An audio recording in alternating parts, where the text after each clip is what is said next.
Hi అండి.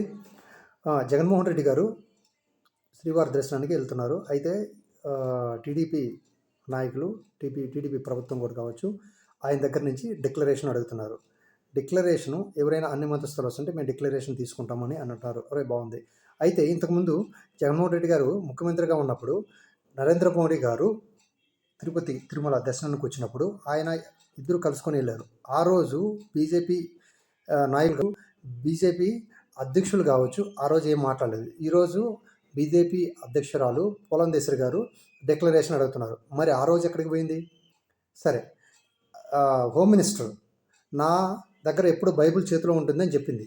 మరి ఆమెకి అలౌట్ చేశారు కదా.